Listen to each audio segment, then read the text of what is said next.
A very good morning. You're watching the Kokoliriko show on Western Television. My name is Federick Dramadri. We'll bring you a lot of stories that we'll be discussing here. But also, most importantly, those who are watching us within Arua City, we say thank you very, very much. This is the Western TV show that comes every Monday to Friday. We're located on Weatherhead Park Lane. That is plot number 39A, which is here in Arua City. But also a lot that we'll be discussing. Those who are watching us within Koboko Municipality, Koboko District, Maracha, and not forgetting those from Uyumbe District, Terego District, and also those in Madio Okolo. We say thank you for joining us, and also I really am making sure that you are really locked to the television and also be able to grab what is actually happening here. But also those who are watching us from the lower belts of the Western Nile, that is the Northwestern Nile region, that is people from Obongi, Moyo, and also Juman districts. We say thank you very much for always being with us. And also those who are watching us from Alurushab region, not forgetting those from Pakwach, Zombo, and also Nebi districts. We say thank you, and also make sure that this time you should be able to prepare to go for work, because really we are already 20 something minutes after 7 a.m. and also that means if you have not prepared yourself, that means by 8 you should be really late for work. That means for local government officials, those who are working in a private sector, most of them are already on the roads moving. But also you can catch up us live on the television, that is Zuku channels, and also you can use your apps, okay, different apps, and also you can use the YouTube channel to get us there. The Kokoliriko Live is running online, and also on the dish that you have, you should be able to really get us live there. But also, if you have any concern or comments about what we are discussing, you should be able to really get there, and also send us your message or type comments there, that will be also reading them or projecting them live here for those who are not able to send. But also on your phones, that is the important thing you should be able to do. The other necessary things that you can be able to do with us is at least telling us where you are watching us from. It's very important to know where you are, and also the biggest stories that are running here, you should be able to also get it live with us here. But also those who are watching us from Lango and the Cholsa regions, we say thank you very, very much. We are there with you, and also want to get updates on the evictions of the Balalo. How far has this gone, and also what is currently happening? Yesterday we got feedback from Noya district that these people, some of them are still hiding around. What is it that the local governments or the communities are doing in terms of making sure that these people really comply with the presidential directives that were issued? And of course, it's very, very important to really also understand that some of these things need concerted effort, and also it's you and the leaders to do it together. They cannot do it alone when you have not given them information. Very, very important. We have other stories that we'll be discussing here. First of all, this weekend we lost 3 prominent persons in West Nile. This included a teacher and also a student, but also not forgetting the proprietor of Nile Star bus services, and not Nile Star, but Nile Star, yes, Nile Star bus services. That is one big issue there that is happening across this region. But also, we received a lot of rain throughout this weekend, and also many who are Christians, those going for prayers in favor of staying home and appreciating their blankets. That's one thing that is there. But also grasshoppers are still on around here. That is what people are still consuming. But also many other issues that are happening. We'll be discussing pertinent issues here. And also in the second hour of the show, we'll be having guests that will be coming from Koboko District Local Government. We'll be discussing the urban refugee policy, and also the issues of migration, the shifting of the refugees from the settlements to the urban centers. How difficult is it to manage these people when we don't have the resources? Because you realize that the urban refugee policy actually targets the refugees in Kampala area. That is only the recognized one. But there's need really to amend this. But what are the gaps that exist? These are things we want to discuss. But also we'll be diving into some of the issues of under the 16 days of activism. We have seen a lot of single mothers or single parenting having an impact really seen across the world. But we have seen many people appreciating that really single parenting can really do something. If you feel like you are stressed in your marriage, just move with one of the children and sit there and do it for yourself. But what impact does this have on the quality of the population we have in this country? That's what we'll be really discussing with them. And before we move any further, I'm not alone in the studios. I am here with the usual suspects, that is Pish or Chuck.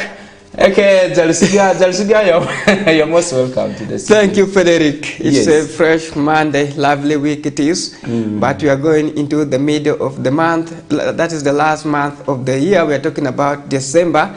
And a lot of things happened. As I've said, we have just been from weekend.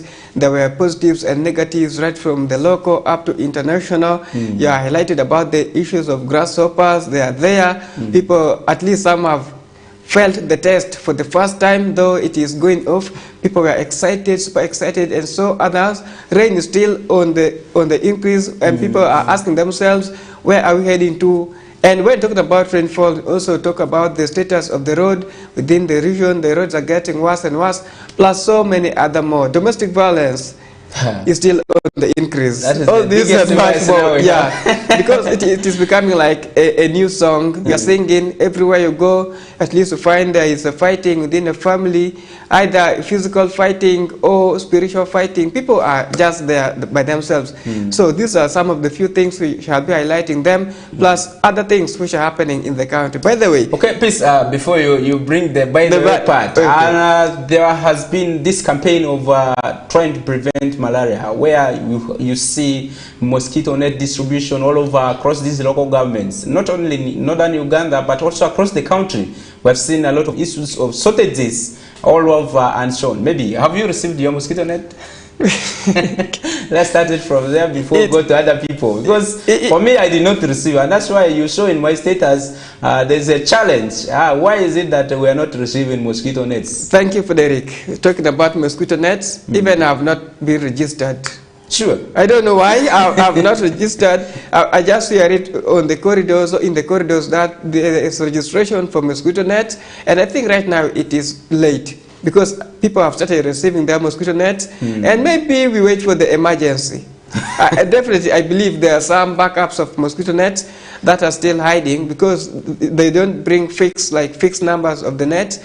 At least there are some extra. So I'm praying and I'm hoping when they're on the last day, I think I need to go and keep around so that we wait for the leftovers and they register me. I also get it. I'm not the only one. There are also other people who are getting the mosquito nets. And you talk about the inadequacy of the mosquito nets. True, they're not enough, and people are struggling. We saw within Arua City here, there's one distribution point. There was also quarrel. People started making noise. So they were not quite sure that they are going to get the mosquito nets, but only all they were settled down. You know, people are desperate. Some people were too desperate to get the mosquito nets. They were looking at the bales. Things were not coming up. They were using their eyes to estimate that if I delay, probably I may miss, and this is the only opportunity of getting the mosquito nets from the government. But all in all, those of us who have not managed to get the mosquito nets, let's take heart. Okay, that's why I told you earlier on that let the LCs move home to home. Because for me, I did not hear about them coming to my area, and also really, maybe they went to the neighbors, because sometimes we are taken up here this time, and they know that in the evening, this is the time Dramadri comes back home. I've not heard about it anyway. I've also missed, just like you. But also they were supposed to get some emergency space. They were supposed to ask the neighbors, is this room being occupied by someone, or it is just an empty room. If it is occupied by someone, why can't you also leave a report?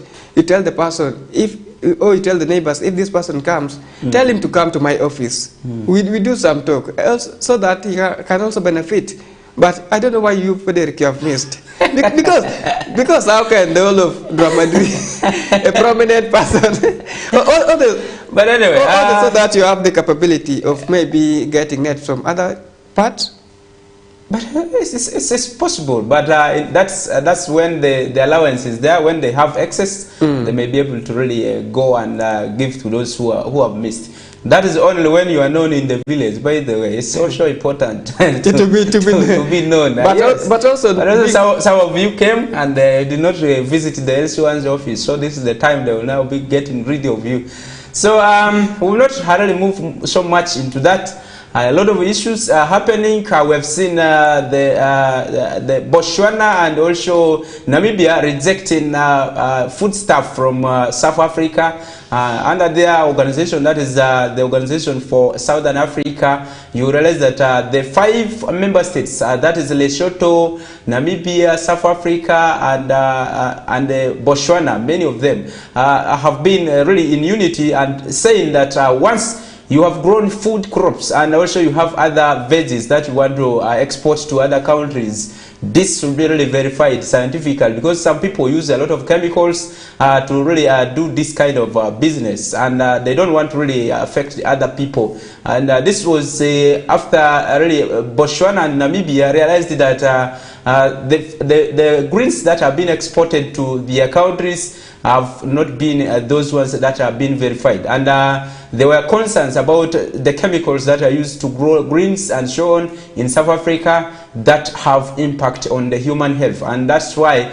really the 2 countries had to ban the importation of greens and also food crops to their countries. And that's one big issue that is happening there international, but also many others that we have. You realize that the paramilitary of Sudan has said actually they have captured the country's biggest telecom that is there in the country, and this is one report that has been said by the rebels, and this is where really government has not spoken, and it says she has reserved her comments. That's the Sudan government, and that's what is happening there outside. But also many other issues. Congo's elections are nearing, and the campaigns are becoming tense international, and also many observers are pulling out. You saw UN and also EU all pulling out from sending observers, and this really trickles down to the credibility of the elections that have been organized in such a country. And remember, this is a violent and a hostile country in terms of rebel attacks, but also many other things. The government is not protecting observers, and that's one big issue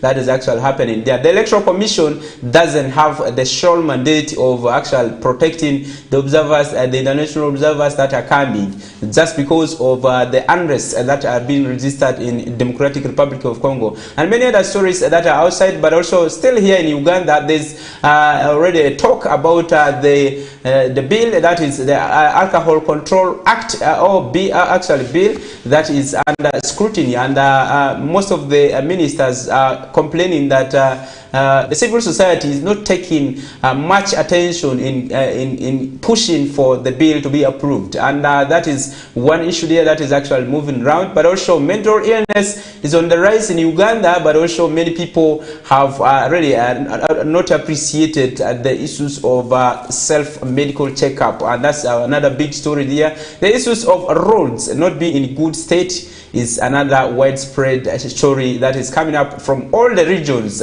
even from West Nile. You saw the stories of Yumbe Koboko and Yumbe Terego road that is really in a deplorable state and not passable. Many people now move into people's gardens. Food crops are destroyed, many of them, and are meant to understand that a lot of protests have been staged by local governments, especially in Terego district. This is one other issue there that is really very serious that government needs to respond to, and that is where we'll be actually discussing some of those highlights. But peace, let's start it from here. On the issue of the state of roads, what is it that you have been able to see, and also what you think can be really adjusted as far as the governance and also the maintenance of these roads is concerned? You remember the issues of don't use our 1 billion, don't bring our tractors and graders on the roads because it is still raining. Those directives, do they still stand? Should they continue? Is it important to have them again? Anyway. Thank you. It is not very important because life matters. They always say wealth, that is health is wealth. So if the road is not in a good state, if it is in a terrible state, what do you mean by first putting a pause on the work on the road? Even if you're going to work on the road, not necessarily to the standard that we need, at least you need to maintain them. Like for example, if you move on these roads, most of them keep saying they have potholes, which have become a tourist attraction. By the way, Uganda is one of the countries which is having the best potholes on the roads. You move from one distance to another, you find the potholes. One distance to another, you find the potholes. In fact, even very soon we're going to see these humps, the humps on the roads being removed because they're of no use. That's one thing I've managed to identify on the roads we have currently. And the state of the roads, not only the main roads, but also these other roads, the feeder roads, the community roads. Federick, I've been saying it here every day. We don't know what is happening to the country, Uganda. All the roads, even the pathways, from one person to another, from your doorsteps to that person's doorsteps, most of them are not in a terrible state. And I posed this question, no one has answered. Between the government and the locals, who is following who? If the government is not working on the main road, even people in the community that are not working on the main roads, do they mean they're too busy that they can't maintain their own roads? These are some of the things we need to answer them before it gets too late. If you look at the National Road Police, we have that policy which streamlines or really tells us directly who is responsible for which road. Now, it's not really the mandate of the communities to work on these national roads. I mean the feeder roads, the big roads, maybe others call it the trunk roads and so on. Those roads are sole responsibility of the Uganda National Roads Authority. But also, if you look at these other roads that link sub-counties, they are entirely in the hands of the districts. But also, now, those ones that are from within the sub-counties to be managed by the sub-county officials. But also, now you have the other road that is not classified. The one from your home it is a to the main road. That's community road. So the main road, you are supposed to be responsible for that. That's why I was asking, Yes. what is happening in this country called Uganda? Who is following who and who is misleading who? Because even the roads, the so-called community roads that connects from one place to another, just from villages, even people have failed to totally maintain this state of road. And I think this directly shows the impacts that is of the economic hardship we have in the country of Uganda. People don't want to do voluntary works.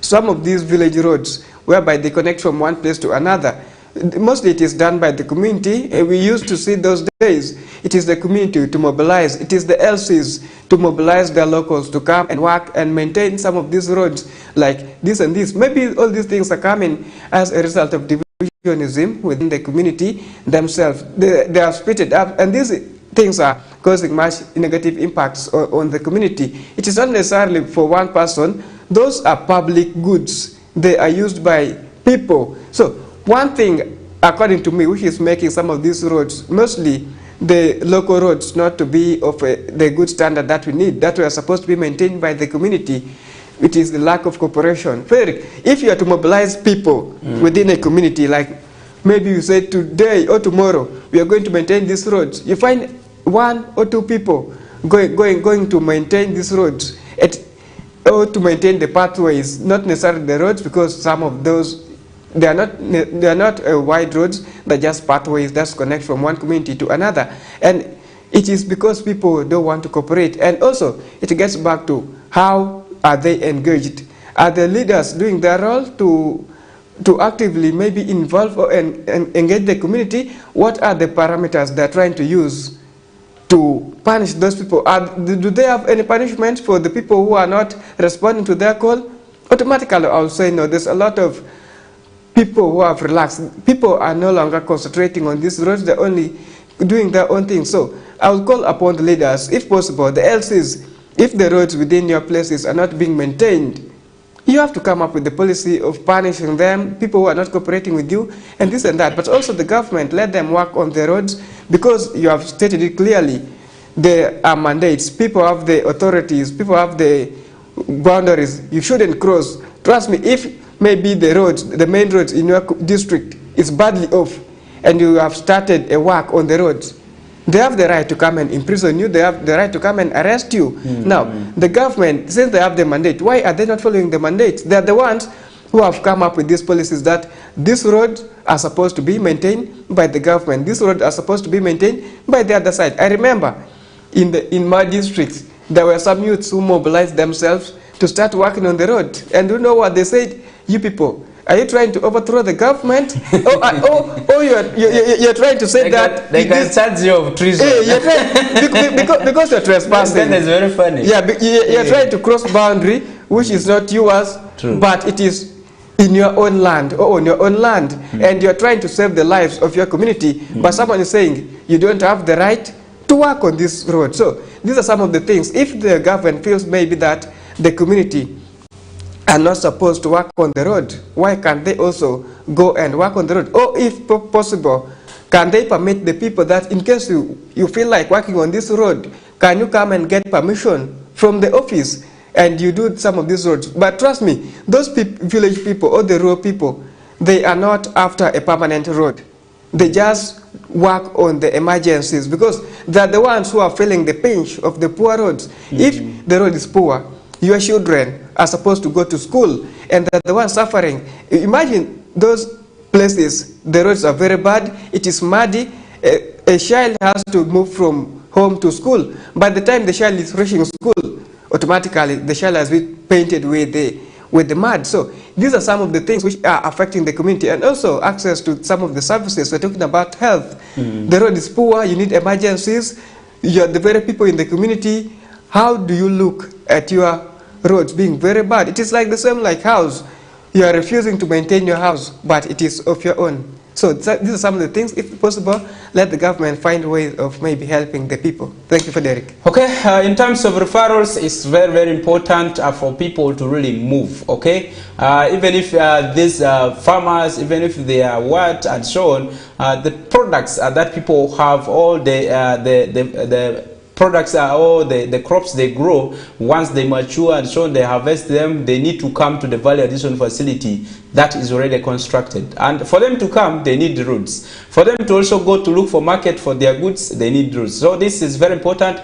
Everyone counts in terms of really bringing us taxes, but also you see all these local governments are grappling with the issues of taxes in terms of revenue collections. That's because really, if we cannot make sure that people have free access to these facilities, talk about the markets, talk about the value addition facilities and so on, where will you get really the customers to pay you the taxes? It becomes very difficult. So it's one thing, we should be able to really work on these roads, but also I'm not sure whether this 1 billion that was promised was already released to all the local governments, because really I show only 9 trillion was released. I don't know if all the local governments received the 1 billion, but if you received, what is it that is actually making you not to work on the roads is another issue. But also the trunk road, I mean the big road that is under UNRWA is really in deplorable state. If you have ever used this road from the junction at Arua Hill and you are heading to Weatherhead Park Lane, you see a lake there. Currently, it's there. Very big one, and many people have said, have named it in the names of the MP of Arua Central Division, since it is heading to his business premises. And that is quite unfortunate, where we have big roads, having gullies and so on. That is really not called for. We need to really do something around this. If somebody maybe is trying to negotiate or really to dodge that kind of big pothole and has crossed with the other one who is actually coming from the right side, it becomes tricky to argue a case whether this person was on the wrong or not, because really you cannot really just drive through such a pothole, a large one that is just like a lake. And those are things that contribute to accidents and so on. We need to really look at some of those kind of things and really be able to look for an alternative, even if not really permanently rehabilitating the whole road. Minor repairs are very necessary at this moment. Patching is what will be recommended currently, even if we cannot have that big amount of money to work on the whole road. And peace, there's one big issue that is actually happening. The bill that is said not to be pushed by civil society is the alcohol control bill, which has been there lying idle for quite a many years and so on. We have people in the villages who are always brewing inguli. There are people who are manufacturing kwete. There are people who are manufacturing many of these things that you may mention. Others call them yakwa, others call them chamia, others call them in their own ways. But also you have these ones who are manufacturing liquor from these factories that are not being regulated. So many of them. You remember the stories of the City 5G in Arua City that killed so many people. But also the stories that came around the High Five vodka, which was killing people in DRC, and which was becoming an international issue here in Western region. And remember, this meeting was in Marasa district. A lot of issues came out in this. So what should we be able to do if we are to really continue pushing for this bill? Before even the bill, there was an act, okay? There was an Alcohol Control Act which was there. And the parliamentarians, I mean the legislators currently, said this has been idle and it is out of date. It doesn't apply to the current situation where people are supposed to have specific times for drinking, specific time for coming out with these liquors, and also the people who are brewing, especially the local warranties and so on. You should be having a certificate. Okay, and does it mean the certificate will be able to really have a taste of every production that is done every day? Because these women at some point today may do it better, tomorrow it may be worse. That is one other thing that is already in the floor of parliament that has been brought, and also it has not been approved because of little support, and the arguments around the cases are not yet really substantive yet. And that's why they are looking for more support from civil society and many other stakeholders to have their input and also ensure that they involve the communities. Much as our legislators are not coming on ground to tell the people that we're working on this bill, but this is what is currently happening in the country. Maybe peace. What do you make of the Nguli bill? It is a good move. It is a good one. But one thing in this country, Uganda, we have a lot of illegal brewing. Should I call them companies? They're not companies. Individual producing, that is alcohol or liquor producers. Right now, you move to the villages, you find there are some other drinks which have never been existing. But I was interacting with someone. The person was like, the best drink the locally brewed in this world is nguli. Because for nguli, you will know the ingredients. They have those other things, they have those other things. There's nothing that is added except those organic things. And most of them are from the food crops. You have the cassava, you have the other side, the yeast, you have the maize. So they're just centered within production from a garden. Unlike those other ones whereby you feel they're from somewhere, they'll tell you, we have these ingredients, we have the, how do they call the water? They have that sweet name for water. Methanol, purified water, everything. So, mixing those things together, they'll tell you these percentages, these percentages, these percentages. At the end, you find those things having a negative impact on the community. But it all goes back to the people. You have the UNBS, the Uganda National Bureau of Statistics. Standards. UNBS, not UBO. So these are, we query them, their credibility about that is the responsibility. What are they doing to make sure some of these things are dealt with properly? what are some of the criteria they're following. So it becomes very hard, but let the community also wake up from these things which are happening so that we don't feel too much of the pain. Thank you. Okay, the issues of alcohol is quite unique in Uganda, because if you look at the way people are manufacturing alcohol, every day any girl can come from school, she's already brewing nguli.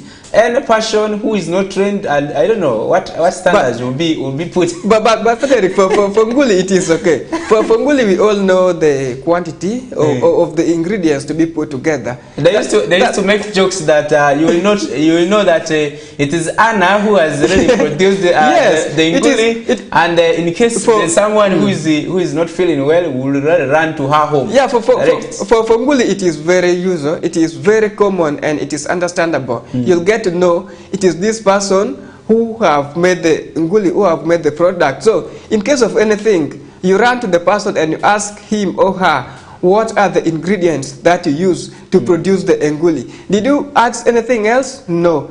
So it is very simple, but for these other ones, you find even if that to impact on the people, it will impact at bigger percentages. We saw the thing happen with the CT5. That was a new drink. But also people in the community, why do they like adapting new things? For example, you start a new drink right now, you find a lot of people coming to you. But getting back to the act, they're trying to ban up, that is consumption of alcohol, maybe from this time, from morning up to evening. But I saw also someone making a joke among the parliamentarians that what about some of us who are doing takeaways? I go and order. I go home, and you're saying bars will be closed. So these are some of the things which are still making the bill or the act not to be implemented currently. I think people have a lot of interest. The conflict of interest is one thing that is actually affecting. You remember the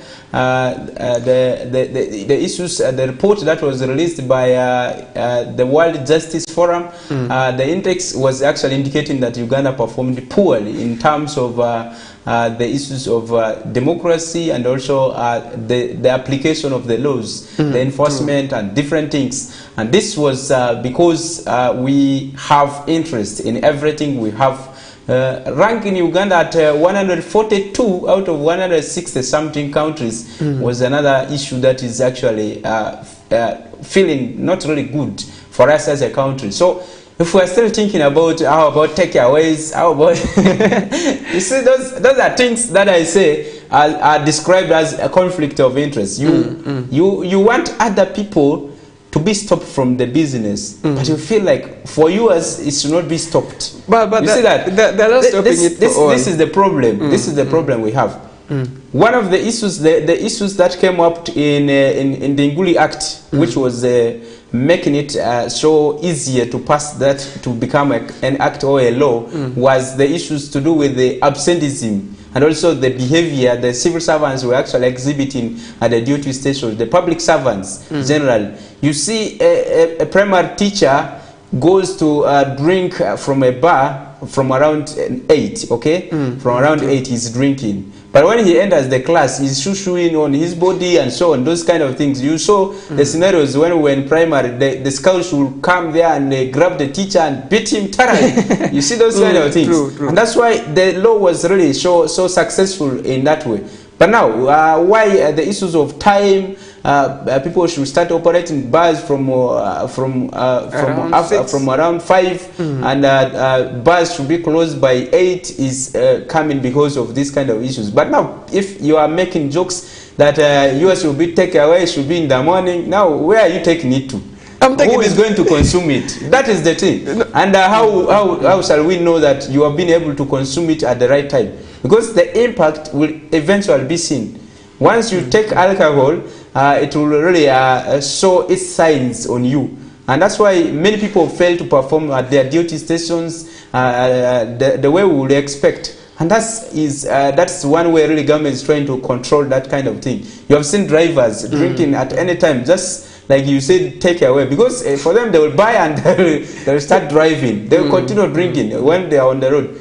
And in case there's any accident, it is hard for them to actually control such a car. And also many times people die in their hands because of that. And that's why These kind of bills, when they are really brought like that, you need to bring it down to the people.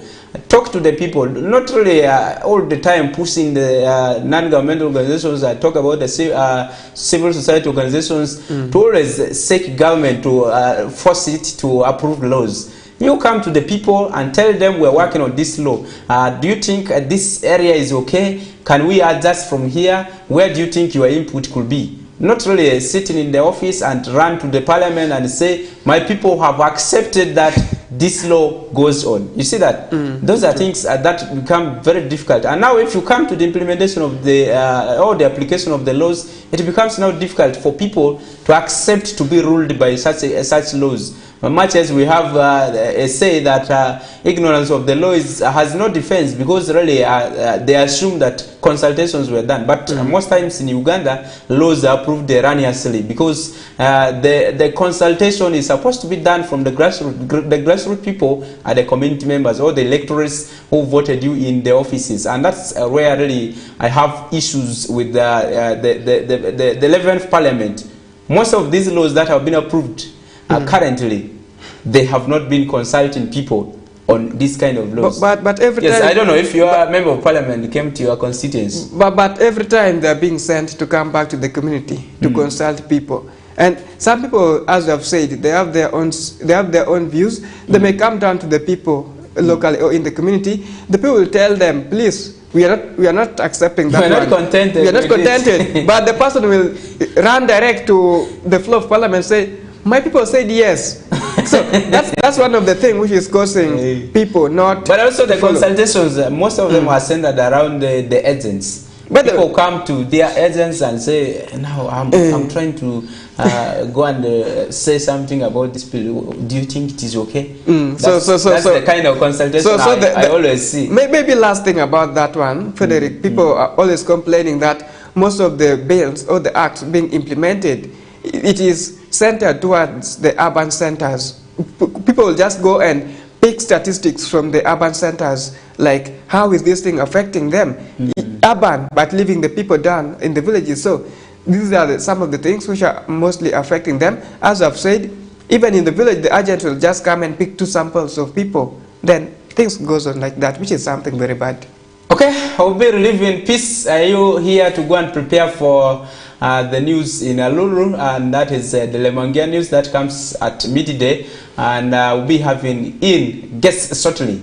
And let me hear your last words before I just stop you. Thank you, Federick. Yes. It is a big one. It's a brand new week. And let's focus on work. Let's leave things of leisure aside. Though we are in from weekend, let's continue with the work. Let's work together so that things can work on properly. Afoyo. All right. Afoyo, Federick. That's okay. Awadifo. Thank you. Thank you too. All right, that is from Peace, and Peace, we say thank you very, very much for really paying the courtesy, but we'll be continuing with you tomorrow again, and I know there's a lot that is on your desk. You're going to work for it and work on it, and also really, their viewer will be coming shortly after this break with the guests shortly here. Thank you.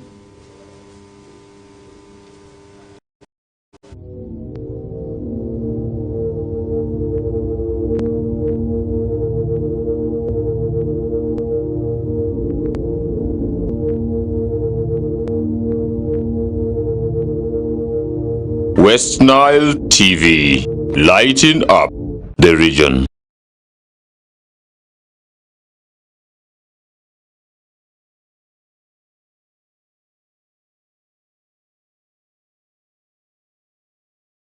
Serve your family the bigger feast this Christmas with Star Times upgrade to Kongere promotion.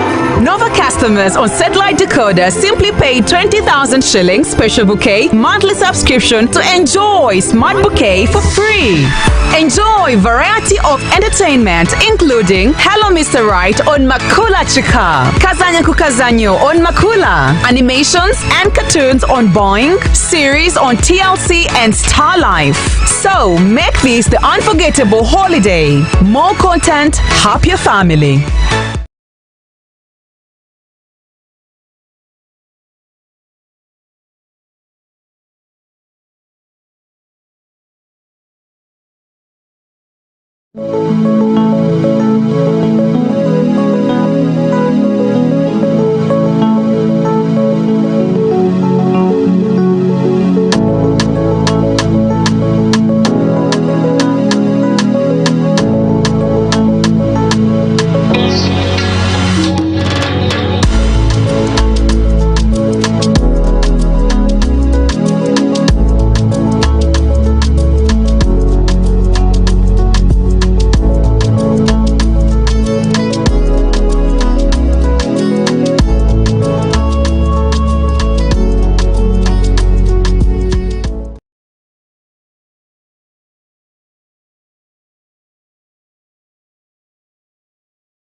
Serve your family the bigger feast this Christmas with StarTimes upgrade to Kongere promotion. Nova customers on satellite decoder simply pay 20,000 shillings special bouquet monthly subscription to enjoy smart bouquet for free.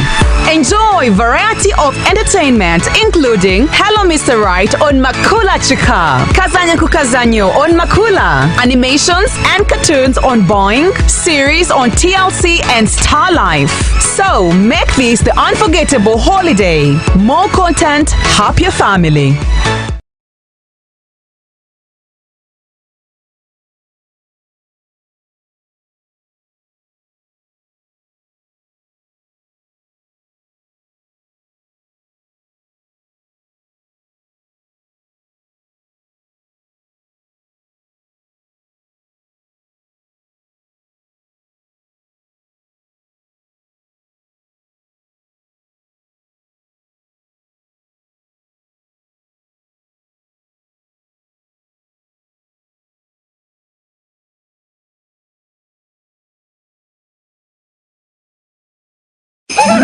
Serve your family the bigger feast this Christmas with StarTimes upgrade to Kongere promotion. Nova customers on antenna decoder simply pay 16,000 shillings copper bouquet monthly subscription to enjoy basic bouquet for free. Enjoy variety of entertainment including Hello Mr. Right on Makula Chika, Kazanya Kukazanyo on Makula, animations and cartoons on Boeing, series on TLC and Star Life. Even better, we have added all your favorite local channels. So make this the unforgettable holiday. More content, happier family.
Alright, 7 minutes after 8 a.m. we're back in the studios and with the guests and also discussing a lot of issues. If you have been following we are discussing a lot of issues here, but most importantly today we are centering around the urban refugee management, but also a lot of issues that will be discussed here with the guests. I have guests from Koboko municipality and also Koboko district, and that's why I'm why I'm introducing it like that. Is one is coming from the regions around the Koboko municipality, but also the other one is from the district. So it is a Koboko affair that we'll be discussing here and trying to see how this at national level is trying to center to the local governments. And I'm talking about the urban refugee management, and we have seen many of the urban refugees or the self-settled refugees who have come to look for greener pastures in urban areas, really here in many of our urban centers. Talk about Arua city, we have more than 23,000 of them who are here, and this is an equivalent of 78% of the city's population, and this is one thing that we have seen the same in Koboko municipality, where we see a lot of the Congolese nationals who are there with South Sudanese, and this is one thing that affects service delivery, and also in terms of resource allocation, it becomes very hectic on planning for the people, because most of these self-settled refugees are not really known, and some of them do not even come up clearly to identify themselves as people who are said to be foreigners, but in the context of all being in East Africa, we may not say that they are foreigners, but they are part of us, who are our friends, our colleagues, our neighbors, and our maybe brothers and sisters from the neighboring countries. And I have guests from Koboko municipality. One of them is here, that is the executive director, SESI. That is a refugee-led organization that is already doing a lot of things with the urban refugees and also the refugees in some of the parts of this region. That is, I'm talking about those in Yumbe, that is Bidi refugee settlement, and also in Vepi in Terego district. Maybe the CEO, the CEO, you're most welcome. I mean, yes. Yeah, thank you very much. My name is Benson Kesoro. I'm the Executive Director for Community Empowerment Creative Innovations, which is a refugee-led organization. And in fact, I'm also a refugee. Okay. Yeah, so but we have our offices in Koboko and in Yumbe district. But our intention is to work in the 13 hosting refugee districts in Uganda. Okay, that is it. And Benson, we will come back to you to ask the question whether there are Ugandan nationals who are in your organization, because if you say that is refugee-led and it is something that is working here in Uganda, we hope that there's that percentage of inclusiveness that will be able to also be hearing from you. And I have the speaker, Koboko District Local Government here. You're most welcome, sir. Thank you very much, Mr. Dramadri. My name is Honorable Richard Bega. I am the representative of the people of Keritano Council, and the District Council members entrusted me with another responsibility of being the District Speaker. So I'm very privileged to be here. Okay, I will start from now the refugee perspective. What is the issue at hand currently? Speaker, let me start from you. In terms of the refugee policy that we have in this country, where urban refugees are recognized only in Kampala, not in any part of this country. And now that you have this influx that has not been catered for by law, and you realize that a lot of support does not come to these local governments in terms of donations, in terms of maybe the non-governmental organizations channeling the aid to the local governments. What is the situation currently in the local government there? Let's start from Koboko. Yes. Thank you very much for this opportunity. First and foremost, I want to take this chance to thank Almighty God for the blessings of the day, and also thank the government of the Republic of Uganda and under the leadership of His Excellency General Yoweri Kaguta Muhaburu Museveni. Really, we are going to discuss this in the context of where I come from as a local government, and what you have asked is very, very pertinent. That will mean that we need to, there's a lot for us to do. First of all, Koboko District Local Government is one of is the only local government in the region that borders the two giant countries, that is the Republic of the Democratic Republic of Congo and also the Republic of South Sudan. And therefore we are blessed to be in that location. Because of this, indeed, the insurgencies across the neighborhood made a lot of the impact of refugees within our communities. And this one really has impacted a lot as far as our local governments are concerned. Now, when you talk about how it impacts on the local government, it is really very, very pertinent that we get a lot of pressure. If it is not because of other partners who have come into our aid, you realize that yes, the administration and the mandate of the refugees entirely lies in the hands of the United Nations High Commission of Refugees. But as government, we have also the overseer of the issues of refugees. That the mandate lies in the hands of the Office of the Prime Minister. And through that, a lot has been done, though not so much. But now when you zero down to Koboko District Local Government, we are one of the districts that receive the refugees from either Congo or South Sudan through the reception center in Keri Town Council. And when these refugees come from Keri, it's where they are received, and a reception has been done for them, and then subsequently they are transferred to the settlements. And now, because of the what I term to be good policies of the country, some of them find it also a little bit hard to stay in the settlements. They also come back and stay with us. As rightly described by you, as brothers and sisters, we also are happy to receive them back as the Koboko district and also as the Koboko municipality. Therefore, as a district, we have also settlements within Loblesa County that entirely host majorly the refugees from the Democratic Republic of Congo. So the main challenge that you are trying to ask here is all about how it impacts on the locals. First of all, you know, as a local government, we are obliged to offer services to the communities, and these services cut across.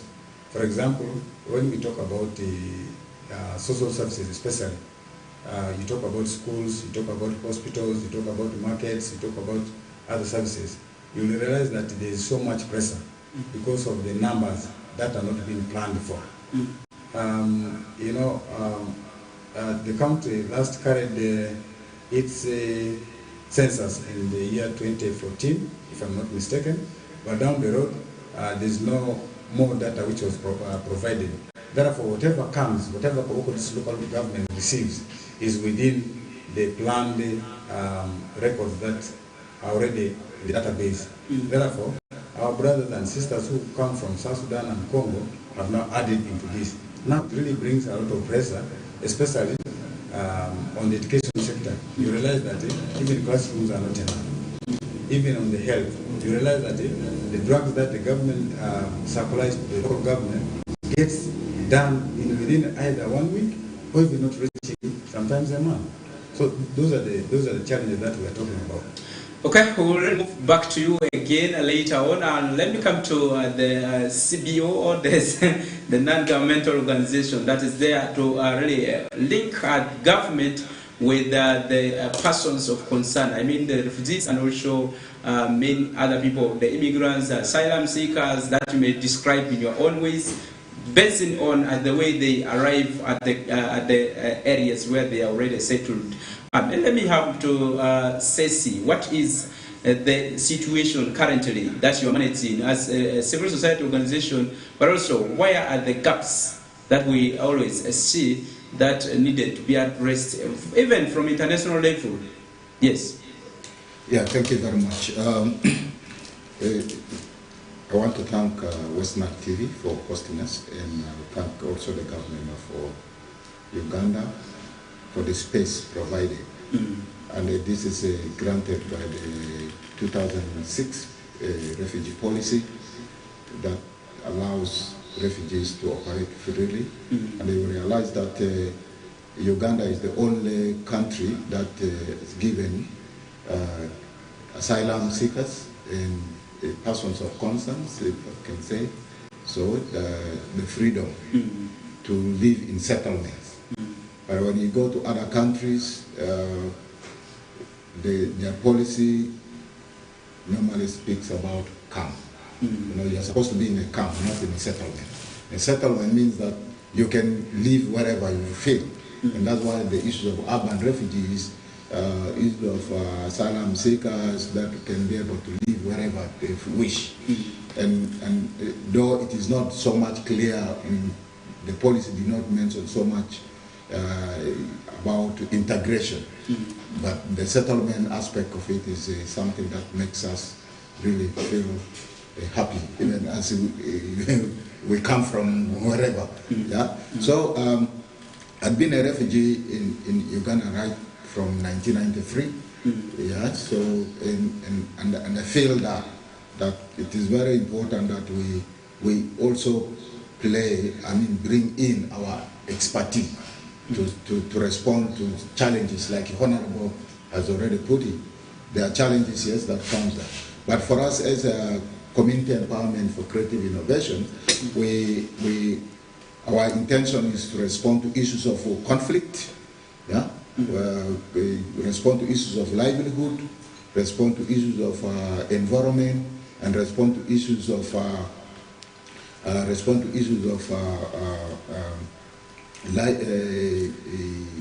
education. Yeah. So we realize that there are a lot to be undertaken when it comes to issues of education, because we build on why conflict always in the countries, why the RC is having issues, why South Sudan, why Rwanda, why the other countries are in issues. So that's where our focus is. But of course, we look into that and see that instead of us depending solely from the food ratio that the One Food Program gives and the spaces that the Office of the Prime Minister gives us, like a 30 by 30 plot, a piece of land, sometimes you cannot get, you depend, so you cannot have a farming. Within that, you have to go to the host and then get a space to rent and then farm, So that becomes a challenge that ICESI looks into bridging it. And of course, by bridging that, that's why you see now we move extra mile to lobby from international organizations. One of these is Oxfam that supports us to respond to issues of livelihood, to respond to issues of where there's a conflict about the meager resources. We come in with a small support to support also what the international organization give us. We have Watch Out Canada that comes to supporting us to respond, and the other partners as we look into some of those cross-cutting issues. But of course, it is so necessary that for us also to ensure that the conflict is bridged, and that's one of the questions that your statement that you're trying to put across in terms of inclusivity. Of course, we work. It is also provided in the policy that the Office of the Prime Minister put that we respond to 70-30. Yeah, 70-30 means that 70% should go to the refugees, and the 30% should go to the host. Because we look into where we are operating, people are vulnerable. Not only the refugees, but also the host, they are vulnerable. So we look into the vulnerability aspect of it. How do we support the host who have willingly given their land to the refugees, who have voluntarily sacrificed their spaces in terms of security, in terms of the livelihood, in terms of environment. They have willingly given this to the POCs. How do we also give it back? So okay, maybe this brings me to the question. Many refugees or people who are already in the settlements are finding it hard to say, maybe remain in the settlements. Why is it that they are actually moving out from there to the urban centers, as we'll talk about the overwhelming demand from the local governments in terms of responding to their needs, and then they're not catered for in the local or urban settings, and yet in the city settlements they receive also support. Why is it that they're actually moving out? Yes. Yes, I am one of those that have decided to move from the settlement. Maybe from your experience. Yeah, because I have to share my personal experience. Yes. Yeah, so that is why I left the settlement and shifted to the urban setting. Is one, there are a couple of things. One, education. Yes, we have professional teachers who are put there, but of course, you know, there's this issue of mindset most of the times. And then two, we have issues to do with the health. In the settlement, the health services are not comprehensive enough. And you go to a health center, particularly in the settlement, what you get there mostly are like a first aid. And the referrals are always done to the town. You have Arua Regional Referral Hospital, in Koboko we have, and then in Yumbe. You know, but you must make sure that you get prepared. Should there be an issue to do with your health, where when it becomes so complicated, you are referred. So that is what makes us to move out from the settlement and settle in the urban setting. The issue of in the settlement business, you know, livelihood, where you want to do businesses, sometimes it is limited. So whatever you get at the settlement, because there, what you take to the business, what you get from the business, it is the price alone, the quality. We look at the quality, and that is health, which is very important. That if you go to the market, you might need a fish. The fish that you take and sell there must be equivalent to the level of the people. Yeah, so those are some of the factors that makes us really to move out. You need electricity; it's not there. You want to, you know, the younger generation now is more on sports. You want to go and watch Man U game. You want to watch Arsenal, Liverpool. You know, those things. It is lower. Where you're seated, it is really not comprehensive enough for you to enjoy life. Those are some of the factors that move us out. All right, all right. Thank you for that. And let's come to the speaker. Speaker, let me hear from you. Since you are the custodian of the legal documents or the legal frameworks in the local government currently, it's always your council that has to say something before it becomes to be a bylaw or even a law in this country. Before your council approves it, it doesn't go beyond that. Maybe let's come to the gaps that are seen in this policy. In terms of the urban refugee policy, what do you think could be really amended, and also which one is that should be pulled out or put back? Yes. Yeah, thank you once again for the opportunity. And yeah, I think you have ably said that I am the custodian of the law within the local government, and my biggest role is to ensure that we dance according to the tune of the law. Yes. And however, we are also given a leave to make a few other laws. That is to say, at the district level, we can make ordinances. At the lower local governments, we can make bylaws. Within the jurisdiction, for example, of the district or of the sub-county or of the municipality. It is true that some of the laws have got a lacuna, and therefore it would need something like amendment or some kind of fixing in that.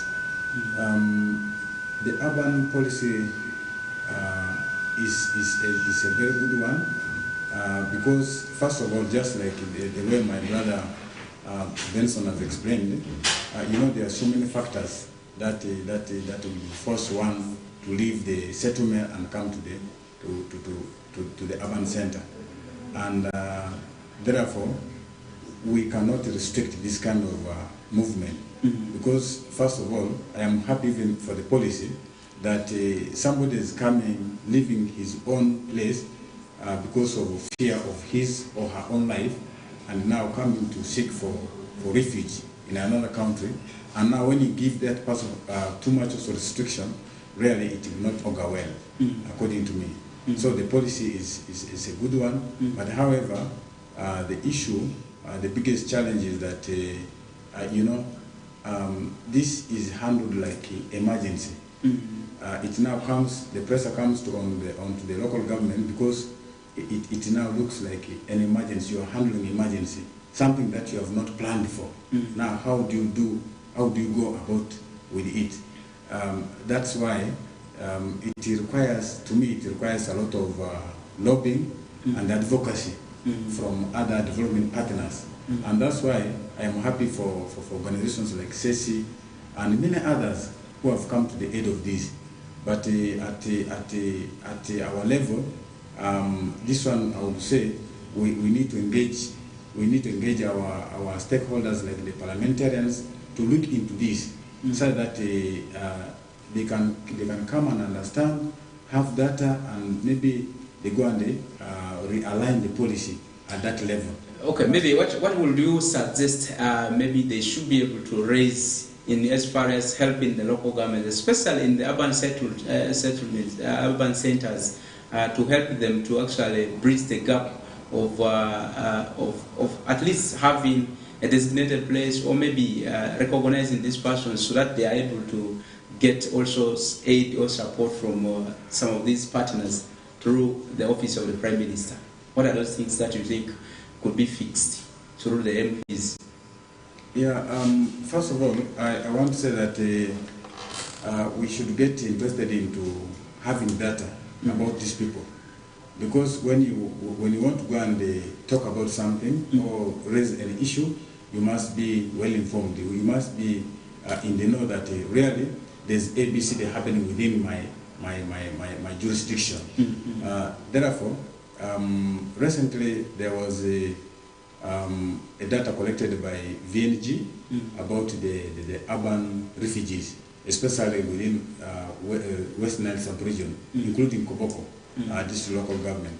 And the data is already at a high level of being analyzed, and it is through that data that we pray that maybe something can be done to come and aid into the support of the local governments. But in the meantime, we could not be able to do much. But what we can, as we have said, that what could be my prayer as far as the gaps are concerned. As already stated, some of these members of the refugee, they also come and they get back. They come and they go back.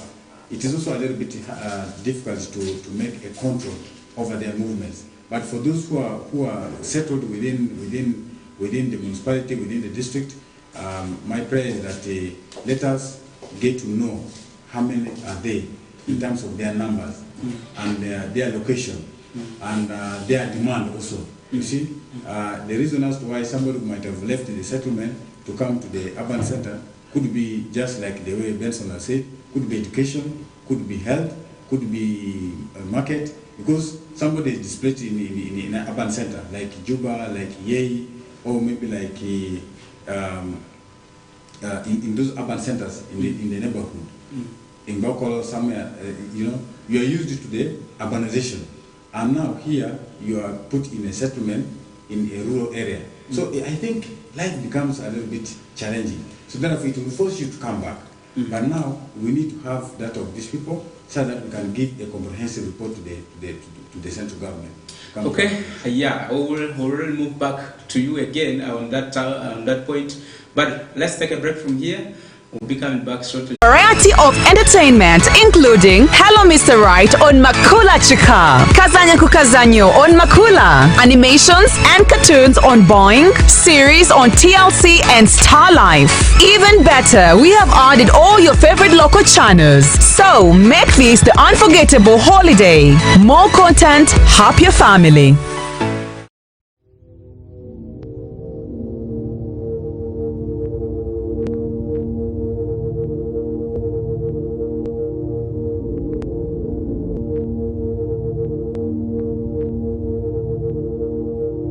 West Nile TV, lighting up the region.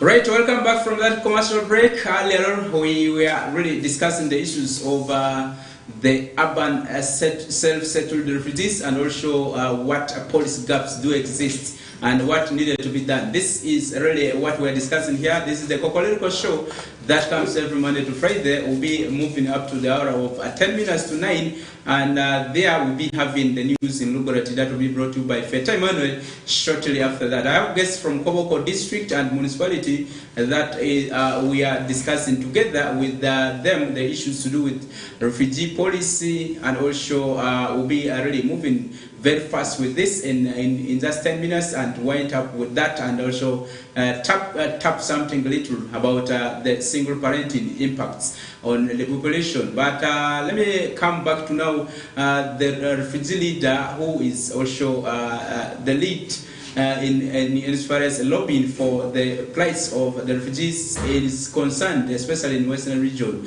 Ceci is here with me, and I have the speaker from Koboko District Local Government. Let me come back to Seshi and understand what do you think can be amended in the refugee policy, and also what are your recommendations finally on this discussion? Yeah, thank you very much. As far as the policy is concerned, I've seen a couple of gaps in the policy, and one of these is about the refugee employment. Yeah, refugee employment is one of the things that I see as a gap. One, and this is a challenge that we've been facing, that a refugee is not entitled to do, I mean, we call it NSSF, the National Social Security Fund. So, and we've been battling with this for quite longer, but of course now the NSSF team were able to understand us in a way. But the condition is, if you want to register for NSSF, you should be able to use a national ID. But for us, we have a refugee ID. So that becomes a challenge, and this is what we always get from the office of the Prime Minister. But we are very willing to save, you see, which is very important for us, also for our future. If I tell you that I'm a refugee right from 1993, and I started the refugee settlement in Koboko, that is in Ben, you might not believe it. But you see me up to today, I'm still in Uganda as a refugee. So that becomes an issue that needs to be breached. Yeah? And it is very key for us, because we don't know our future, whether peace is going to come in South Sudan or in DRC. It is key for us to look into that. In terms of also employment, it is restricted. And that's why we move extra mile to create an organization like ISESI, so that we also attract employment for the asylum seekers. And that is the credit that is the space that the policy provided. But of course, at the end of it, you realize that you're supposed to pay, you're supposed to work as an international person, where you pay permit, you see. Yeah? So you should have a work permit for you to work, to provide service to your own people. So those are areas that need to be looked at very keenly enough. And also in the policy, it is not so much clear about the integration part of it. Like me, I should be official now by the Constitution of Uganda, 1995. You qualify, like me now, I qualify to get a national ID officially, you see, so that I can have dual national citizenship. I can be a South Sudanese and I can be a Ugandan, you see.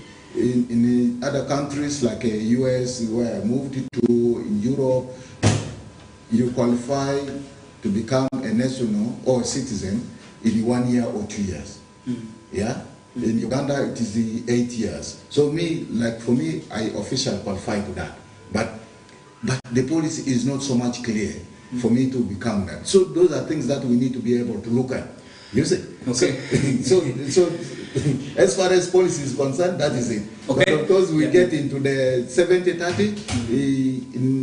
As far as our cess is concerned, we are 50-50. Okay. Yes. All right, that is good, and it's a good move. And if you want to become a national, you have to notify the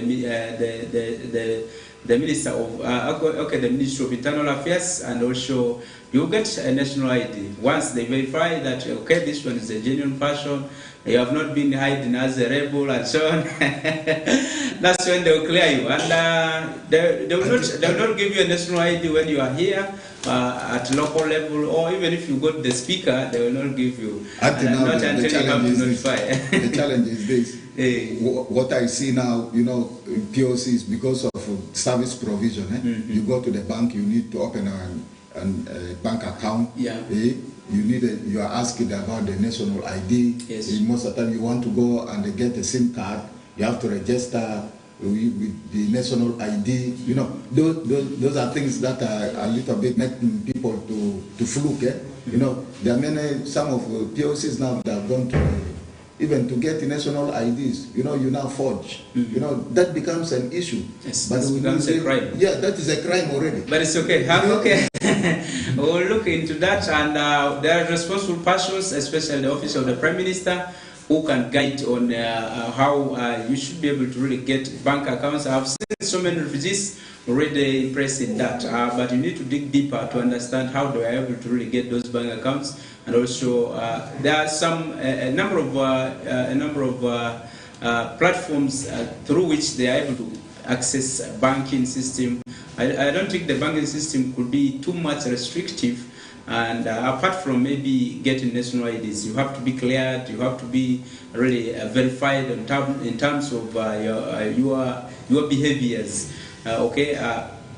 It cuts across internationally. If you go to any country, they want to know whether you are really somebody who, if you become a national, you will not be misbehaving. Your background checks are always done, and that's why it's upon the Ministry of Internal Affairs to first know of your presence and also your behaviors, and that's where you'll be helped.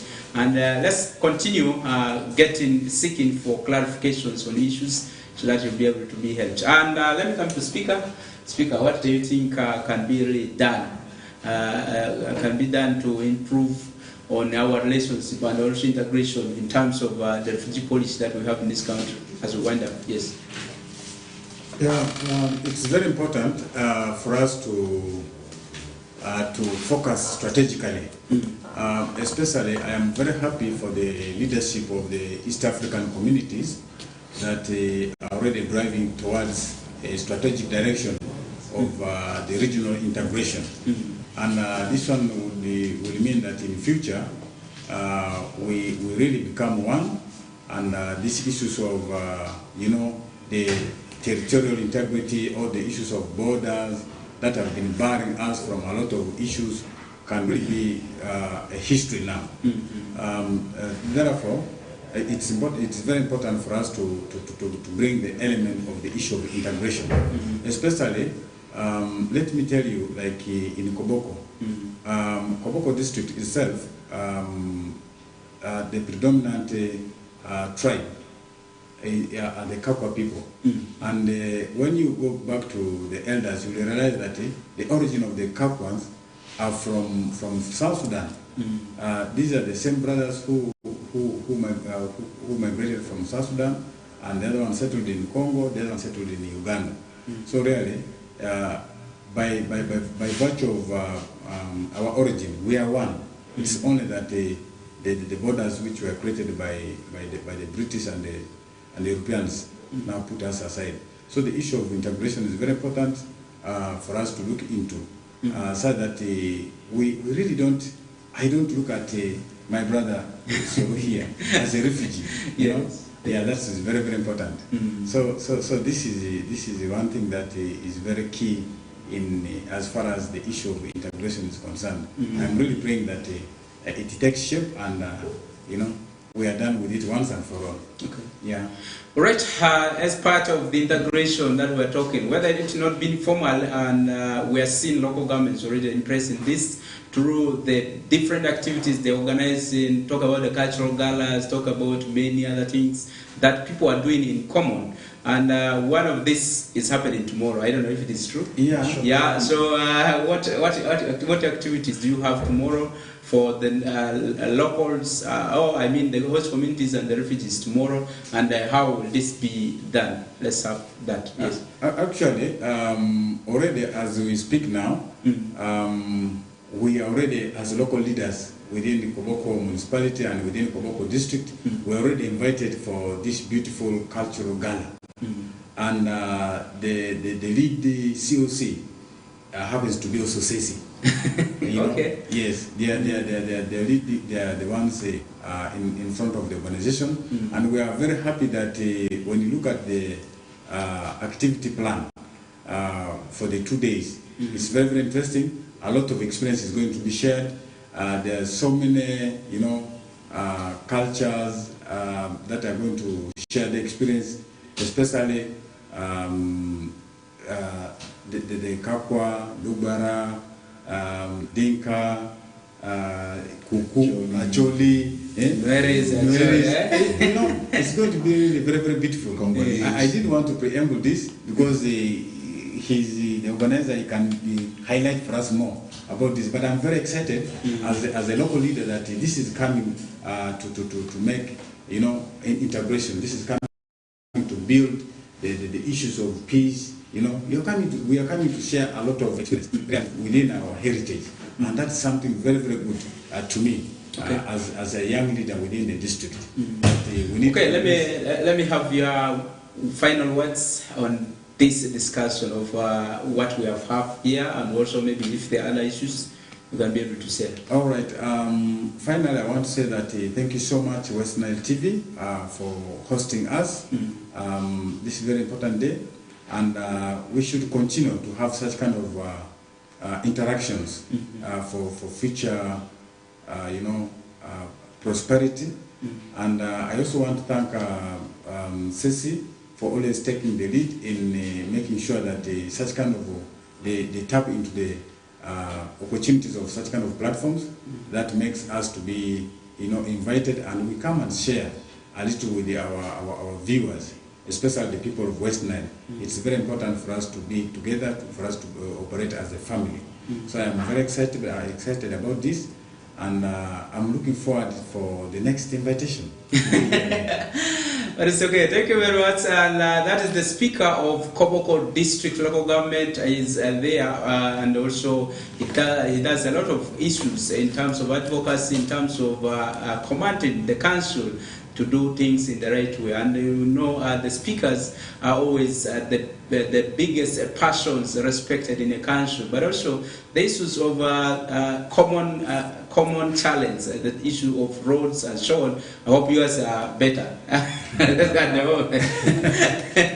Because I saw a car that was really trying to move left and right around the joint between Yumbe and Koboko. That road is also like the one which starts from Manibe to Yumbe via Terego district. So there's a common thing that all local governments need to do in order to address some of these things. Ceci, your final words? Yeah, thank you very much for the space. We appreciate. And I think this should not be the last.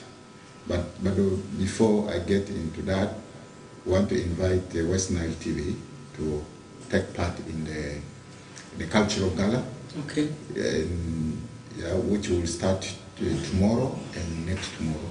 Okay. Tomorrow we are going to be generally handling issues of peaceful coexistence and how culture should take shape in terms of the 21st century. This age now, culture is fading, and we are so much particular to look into that. How do we bring root culture into the children that are coming up now? Yeah, that is what we are going to be handling tomorrow. And on Tuesday, on Wednesday, we are going to do now showcasing, where we have foods, how food is cooked, how Kakwat dance are showcasing, Congolese, you know, how the Nwer, how the Dinka, how the Bari speakers, you know. And that is why I'm very particular about integration, so that you recognize me also as part of the so those are the things that we need to look at, and I really want to say very much thank you for hosting us, and we wish that we will continue with this and to let our people understand what is happening. Yeah. So otherwise, many thanks, SCC and my team who are not present here, and all over in West Nile region, and they really embrace this. Okay, all right. That is from my guests, and in the studios I had the spokesperson. I mean the speaker, who is there for Koboko District Local Government, and also I have the Executive Director Ceci, that is one of the refugee-led organizations in Koboko Municipality that is also doing a lot of issues to do with peace building and also conflict resolution, and also looking for aid for the vulnerable persons in the refugee settlements. And that is it. My name is Federick Dramadri. We appreciate that all of you have been able to make it here, and also those who have been watching us from different platforms, talk about Zuku, talk about YouTube, talk about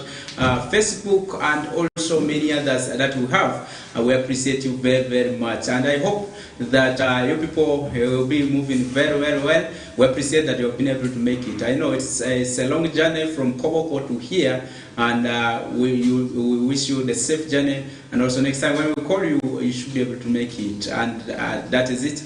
Behind the camera is a Dijon Pro, and then I have producer Aldo, who is behind, and then the other side. And next is the news in Locality by Fete Manuel. Thank you.